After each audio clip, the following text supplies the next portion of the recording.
recommended. It's also so an audio. good. It's very good. It's a good highly one. recommended. So good. So first of all, just to kind of give you the Yeah. long and the short of it.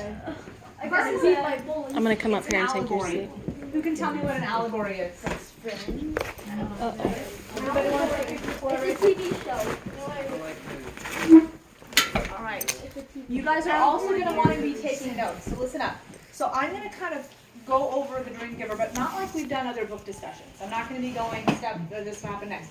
It's an allegory. It's about a guy named Nobody chasing his dream, right? Into the land of the unknown. His name's Ordinary. Yeah, ordinary. He's a nobody in the nobody. land of familiar.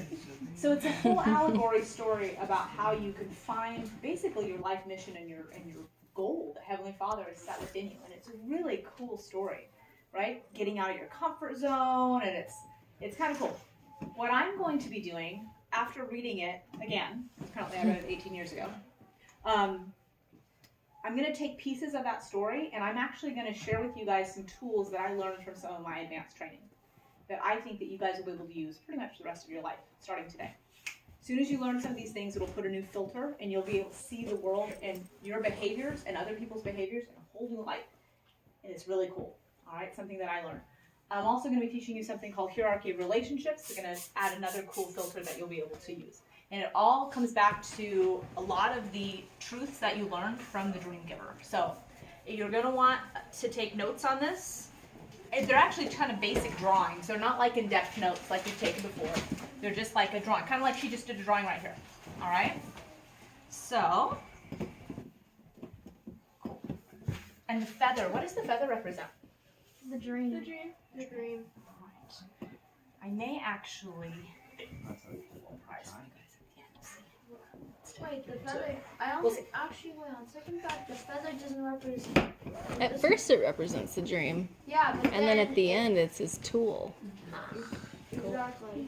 It's only a part of his dream. Okay. So let's take a look real fast. What the heck is the name of his dream, though? It doesn't They say, never tell you. because they want you to be creating your own instead Exactly. of taking his. Yeah. And that's and if you read it or if you ever read it again, when you think about it, it'll stick in your head because you'll start writing your own comfort zone, your own dreams, your own giants. Like you start recognizing those things in your life. My giants would be beheaded. Constantly going. Okay, so Best dream. speaking of which, let's just take a look at a couple quotes and then we'll move on into it. So, how do you know what your dream is? Good kind of stepping off, kind of Josh kind of led us to that one. So on page 55, it's kind of cool. It says, soon after he was leaving the hill, Ordinary began to sense that he was almost through the valley of giants. Who can tell me what giants are in the book? Jake. Problems. They're problems. They're things that stand in your way. You can't do this. You don't have enough money, right? He goes through some of the giants and tells them some of the common giants. He was getting closer to the place where he could do what he wanted to do the most. And I underline that because I'm like, man, that is like pointing you to your dream. If you could do anything, what do you want to do the most? Where's your energy lie? And once you start thinking about that, start journaling about that or putting that down. Remember, if it's not written down, it doesn't exist. It's like air, it'll fly away. You'll be like, man, I had a great idea and I don't remember what it is. Write these things down. Then it becomes tangible. Then you can work with it. All right. Okay. Okay, here we go.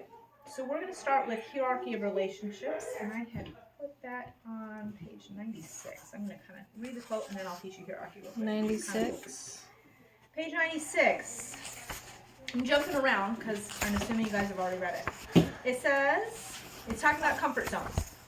Why is there such a tug of war over breaking through comfort zones in my life? It says there's nothing the matter with wanting to be comfortable, but ultimately dreams are to help someone else. Comfort is to help yourself. One day I realized that my desire for comfort was the enemy of my dream, and that ultimately my desire for comfort was rooted in my own selfishness. Unfortunately, many people in all walks of life end up making personal comfort their dream. I see that a lot today. But it is a false dream because comfort turns into a prison. How? The more you turn away from your fear, the more you believe that your comfort zone is home. And the more time you spend there, the more you become convinced that because you haven't stepped through fear, you can't. But let me encourage you, never think that since you're struggling, your dream must not be important or that you're a second-class dreamer. Just remember that there's no way for any of us to get to that place of our big dreams without leaving our recliners. And it talks about hitting the scary edge of your comfort zone again provides that you're a dreamer on the move. Where's my favorite quote? Makes me think of how everybody wants to entertain themselves nowadays instead of actually doing something that builds character. Mm-hmm. And it led me to probably my favorite quote in the whole book, which is this. It says, "What is courage? As Ordinary discovered, courage is not the absence of fear. Rather, it's choosing to act in spite of the fear." You could say that without fear, you can't have genuine courage. So, having kind of had that really powerful introduction, listen, this is such a great book. I love this book. My husband actually has a t-shirt that I bought for him that says, "Life begins outside your comfort zone." And I love that t-shirt. You know the one. All right, so I actually thought it'd be cool to make t-shirts, wouldn't it? Stuff we could do. We could have life begins outside your comfort zone. Just thought. All right, so what I'm going to teach you guys today is called 6 Human Needs. You want to write this down? Okay, I'm going to go this way. No, I take that out. Okay, 6 Human Needs. All right, and this is based on the premise of this, that all of our behavior is based on these 6 human needs, okay? All around the world. Any culture you go to, any different ages, doesn't matter. We all have these 6 human needs. So there's 6. I'm going to show you the bottom 4. And the reason we're going to put them at the bottom is because everybody's fulfilling these bottom 4 at all times, okay? So, even though we're starting at the top, I'm going to start with this one. The first human need is the need for certainty. Okay? Or comfort, safety. Does it sound familiar? All right? We all have a need for it. We have a need to feel a relative amount of comfort and safety in our lives. It's not a want, it's a need. We really do need that. Because Heavenly Father's really funny. And there's balance in all things. What do you think the second one is? The first one's certainty. What do you think? Sorry, can I get a marker for over there to write my stuff? I have a pencil. There's a pencil right on that desk right there. Oh, here. So, the second need is the need for, if the first one's certainty, the next one's uncertainty. And I'm going to plug these into real life examples in a second so it will all make sense. Or variety. It's another way to say it. Can't eat an apple every single day. I need an orange sometimes. Exactly. I don't care how much you love pizza. If you had it for breakfast, lunch, and dinner, you'd be dying for something else. All right? Certainty. We all have a need for that. Okay? You need to know that the floor is going to hold underneath your feet. And that you have a safe place to go home and live. Right? Okay. The next human need is the need for significance.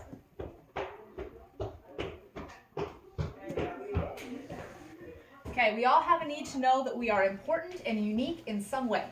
It is a need. How we fulfill that need is another short story. Number 4, love and connection. And I'm going to break this one down.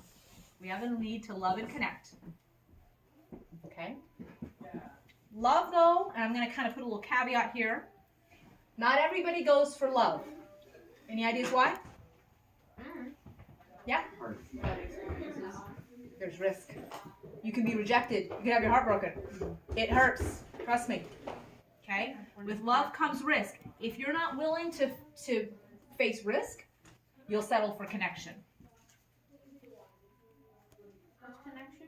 Connection is just, Friendship. hey, we're friends, but if you reject me, I'm no skin off my nose. Good riddance. It's just connecting. A lot of people do that through video games, or I'm just going to send you a card at Christmas. We've connected. I'm good. There's no risk there for me. When you put your heart out there, whoo, it's painful. It's the source of the greatest joy and the greatest heartbreak in our lives, right? There's one more step down further. If you're not even willing to connect, you will connect with self, and that's called self-pity. So as you can see, there's different levels. Now, these, and I say bottom 4, even though they're at the top of my page, they are the bottom 4 because we are all doing them all the time. You right now, today, are fulfilling these human needs. They're either fulfilled or you're working to fulfill them actively. Every single human that breathes is doing this. The bottom two, or really they should be the top two, are the ones that not everybody does, but the people who do these are insanely happy, fulfilled, and have purpose in their lives. And we're going to get to those in a second. First, I'm going to give you some bad examples. Okay? So, how does this translate into behavior in life?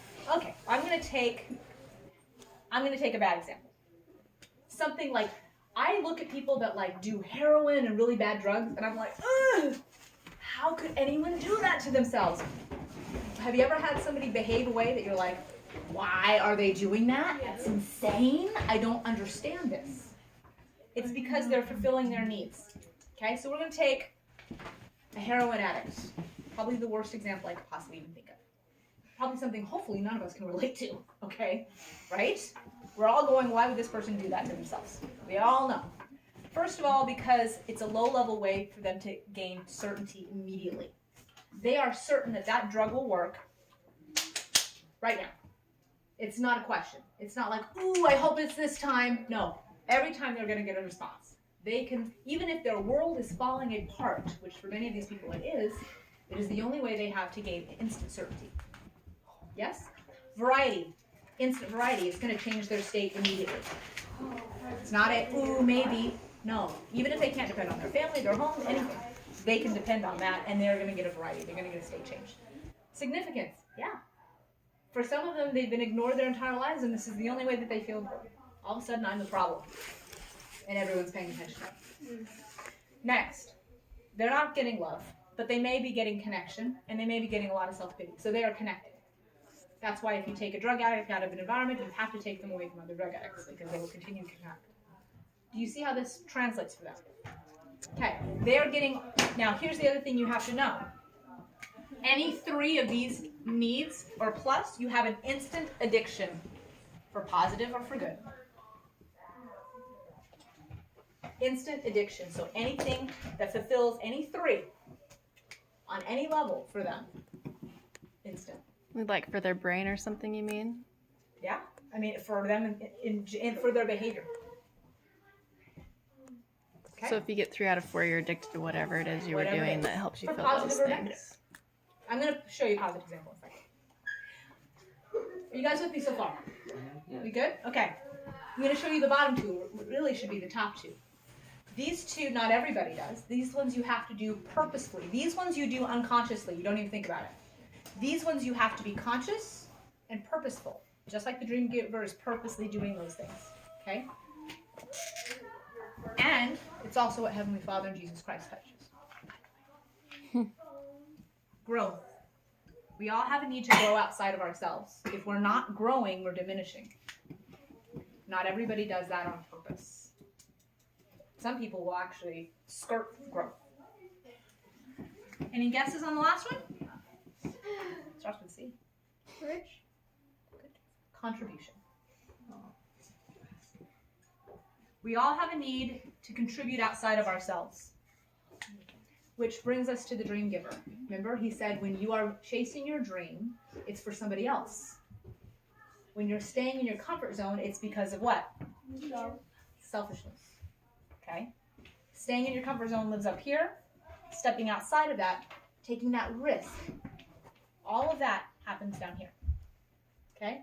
I'll give you a positive example. What do you need, sis? Where's your bag? My purse? Yeah. Behind your back. Sitting on it. Here. There you go. How about I say it? All right. I'll give you a positive example. I'll give you a personal one because it's the best one I can think of because it's me. All right. So when you have a positive example, so I have been teaching a class at the gym forever. Okay, like 21 years forever.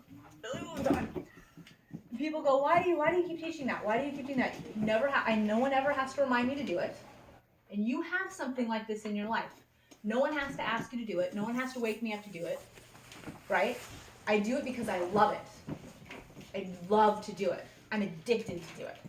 And the reason why I'm so addicted, because it hits all 6 of my human needs on a high level. That's why it's effortless. The second I walk into that room at the gym to teach my little class, right? I feel instant certainty because I know I can teach it. I'm not like, ooh, I don't know if I can do it today. No, I can do it every time. Uncertainty, there's variety. There's always different moves, different mixes, different music, choreography, always different. Significance, yeah. I got my little microphone on. I'm screaming at 60 people. I'm feeling, I got my bar in front of me. I teach a weight training class. I feel pretty significant. Yeah. Connection. I don't know if I love my people, but I definitely connect with them. I'm connected with them. All right. And I do feel significance. I have people come up to me. My biggest juice is when I have the people that have really overcome health challenges, or I don't have to take my osteoporosis medication anymore because I love your class so much. Yay! So these 4, yes, hits it on a high level. Boom, boom, boom. You think I'm addicted to it? Yeah. Oh, yeah. But boom, it also hits over here. I'm constantly growing. I'm constantly learning something new. I'm always growing in there. Contribution, yeah, I feel good about helping other people gain health. So for me, it hits all 6. It's a high addiction level, it's effortless, and I'll do it until I can't breathe anymore or can't get up. Right? Do you see how this works in behavior? Okay, so the next time you see a behavior and you go, why is that person doing that? You don't go, I just don't get it. They're just crazy. Or label them. You can maybe plug it in and go, what needs are they fulfilling? Let me think about that for a second. Or yourself. Maybe your mom's like, hey, I need you to take better care of your room. I need you to make your bed. I need you to feed the chickens.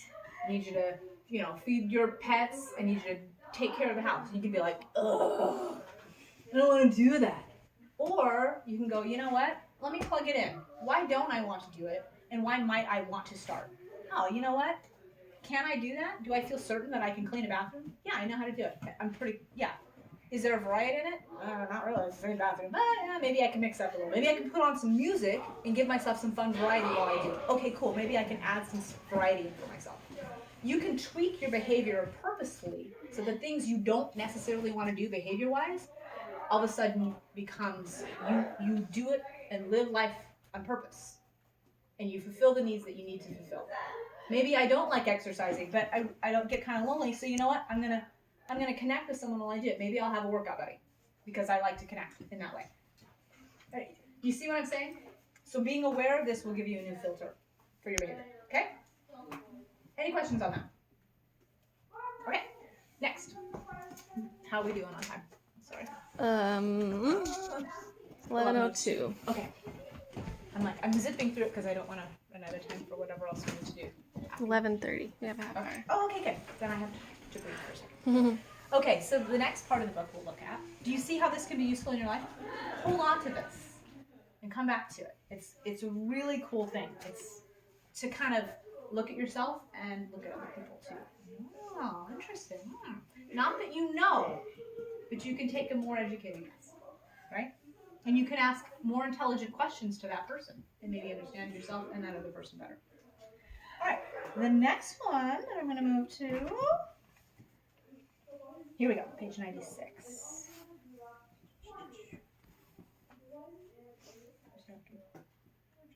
Oh, here we go, page 98, excuse me. Moving into the 90s, okay. So, this is the part that he talked about. It's actually after comfort zones. We talked about comfort zones, which is cool. Okay. Reagan, you have a cell phone? Yes. Do you want to text your mom and tell her I can give you a ride over to classical acting? Sure. I just realized your mom probably doesn't know that I could do that. Yeah. Okay. Conversation with the dream coach. Yes. Okay. So this is talking about comfort zone still. It says, why is there such a tug of war between breaking through this comfort zone in my life? So someone's struggling with that. Your struggle with comfort zone issues reveals something important. You really do desire your dream. Otherwise, there would be no struggle. Your motivation to get in motion, but your desire to be comfortable stops you. So at this point in your life, comfort is the biggest enemy of your dream. And this led me to a quote. Actually, I've always remembered this quote. I put it to memory, I think, the moment I heard it because it was so powerful to me at the moment. It says, the quality of your life depends on the amount of uncertainty, is in correlation with the amount of uncertainty that you can handle. The quality of a person's life is in direct correlation to the amount of uncertainty they can handle. All right? So if you look at someone that has, because really what we're looking for is freedom, isn't it? Isn't that really what we're after? Be capable and free to do whatever we want to do, right? But that freedom's not gonna, it has a price. And the question that I love this book asks, and I forget which chapter it asks it, I should put it down, is are you willing to pay the price? Do you guys remember that part of the book? There's a price to be paid for everything. And I don't mean like cha-ching price. I mean, what are you willing to sacrifice? What are you willing to give? What are you willing to give up sometimes? There's a lot of comfortable old habits that a lot of people aren't willing to give up the box. Remember you talked about the box? Yes, I like that part. You know? They're like, no, I gotta have the box. You can have. What's the box? You guys? It's the TV. It's the TV. I call it the boob tube. What else could it be today, though? What if it's my phone? It's not square, but It's kind of the new box. this is the new box. It's the rectangular box. You Yeah. notice that we've created more boxes in our world? Started with the TV box. Now it's the Xbox, right? Then we've got, the phone, The watch box. the Yeah. watch box, right? All kinds of boxes we have to stare at. And then we don't even know how much time goes by. And then half the time you're like, what did I even watch? I don't even remember. I tell my kids that they're watching somebody else live their life instead of living their own life. That's what they're doing. Exactly. So, getting out of the box for some people can be uncomfortable. I mean, look at how many people that, if they leave their house without their small box, they have to turn around and go back to the box. They have like anxiety if they leave their house without their box. We used to not have phones at all, and we'd drive around. We drive around without GPS. Yes, we did. Back in World War II, it was like courageous, to go out and put yourself on the line. Today, it's like courageous to leave the house without your phone. Whoa! Right? So Think of sad. how far we've crawled into that box. And just to kind of take it a step further down the rabbit hole on this, guys, we have masks now. We're quarantining now, right? I'm not like pointing out, sorry.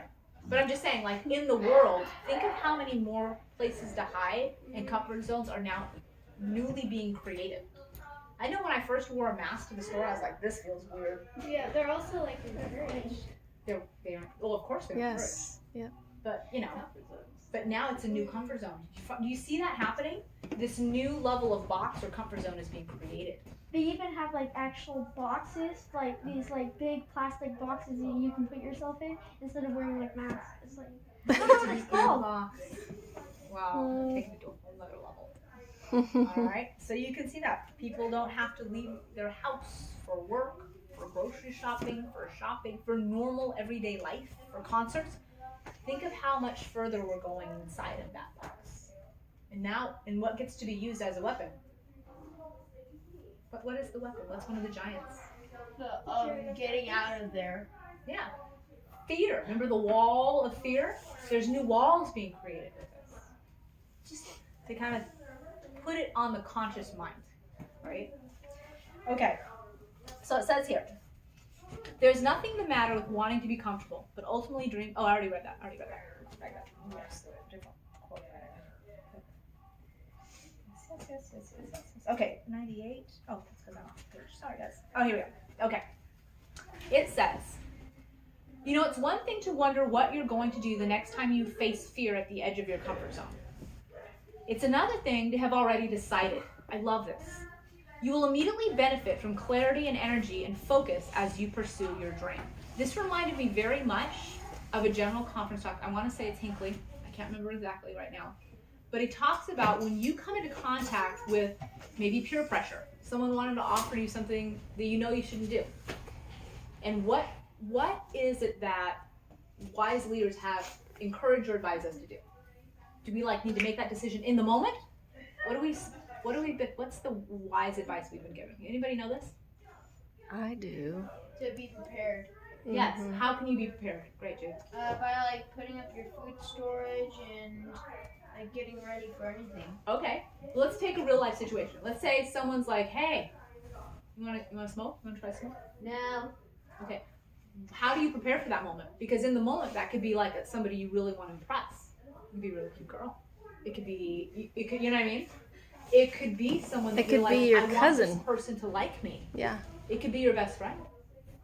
What do you do in that moment when you're like, man? It's easy to talk about peer pressure when you're like, yeah, that's a bad guy over there, so some doofus. But when it's like somebody you're like, man, holy cow, what do I do? It's who I want to impress. Do I want to impress this guy, or do I want to impress The Lord. Thank you. You know Always what? choose the Lord. And you know what? I talked about that. Dream giver. The dream giver. That's right. That's You right. don't want to impress a person who's trying to give you drugs. Yeah. You should actually probably help the person. Right?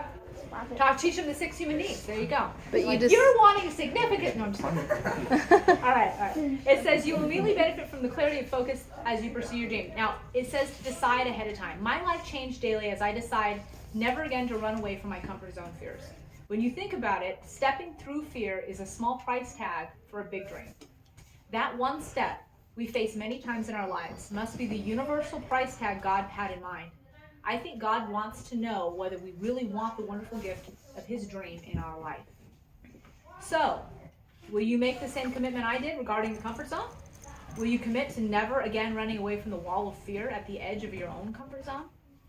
Imagine what your life will look like when you have broken the bondage of fear.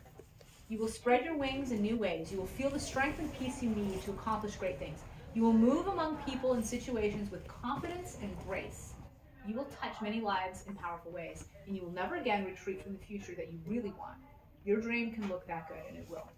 And one of the preparations is knowing what you're going to do in that moment. That's kind of what I was pointing to. Like, if you know, there will be a time in every single one of your lives where someone's going to offer you drug, alcohol, or maybe an experience, pornography. I mean, there's a million different experiences. It'll happen more than once. It'll happen more than once, if it hasn't already. Just expect it.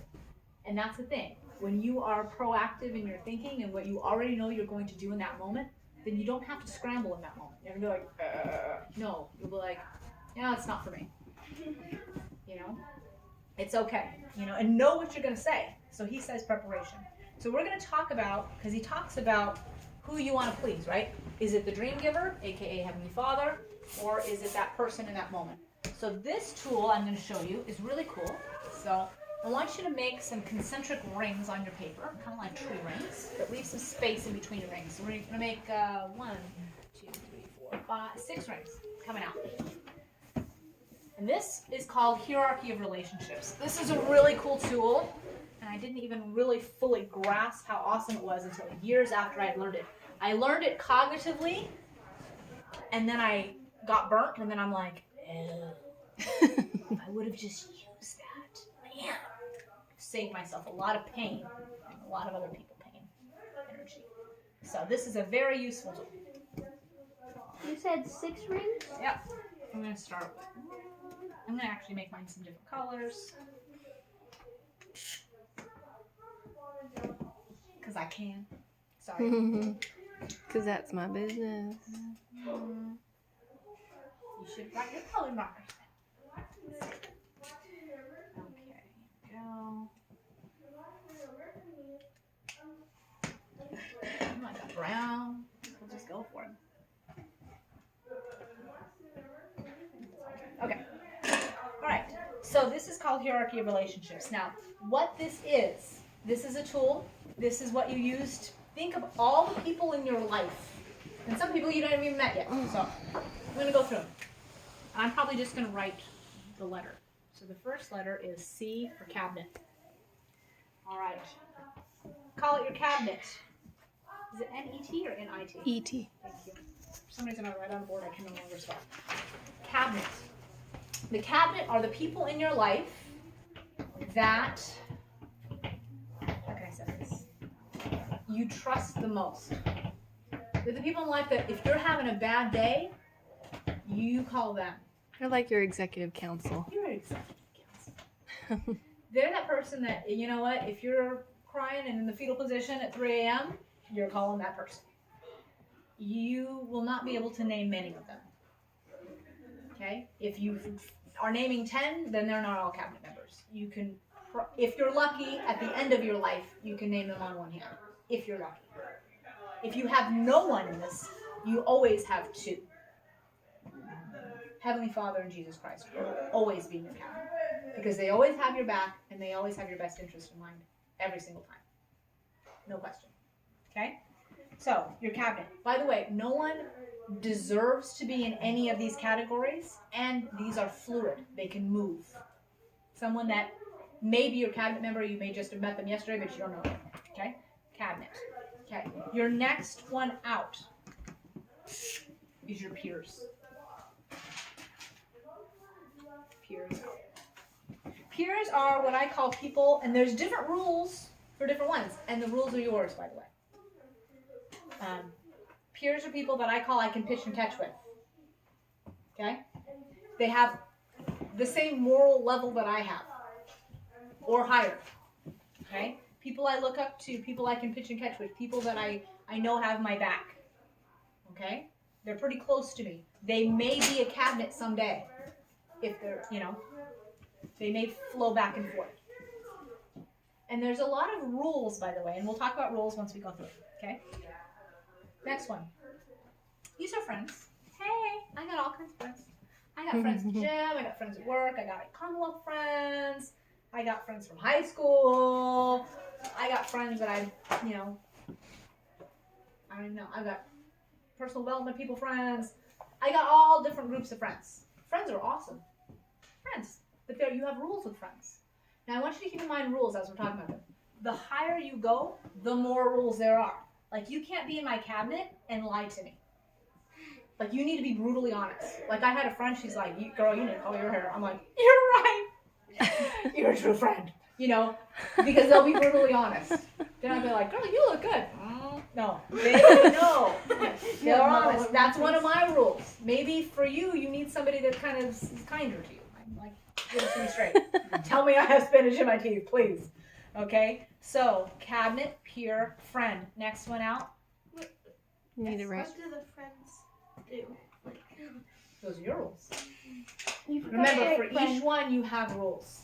You forgot to write friend by cabinet and Oh, peer. sorry.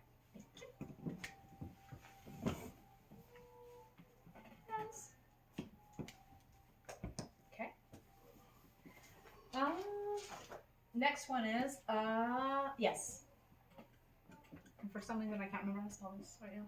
It's acquaintances. Help me out. How do you spell acquaintance? Yeah, ACQUIA or AI. TANC. Uh-huh. You guys read that? Sorry. I have like a mental block. Tance. Acquaintance. Answer and Tance. ENC? Uh-uh. Okay, thank you. Acquaintance. These are people you know. You may or may not know their first name. But you're like, I know you. Hey, how's it going? Right? They could be friends. Right? And the last one, and the only rule for them is that, you know them. You may not even know their name.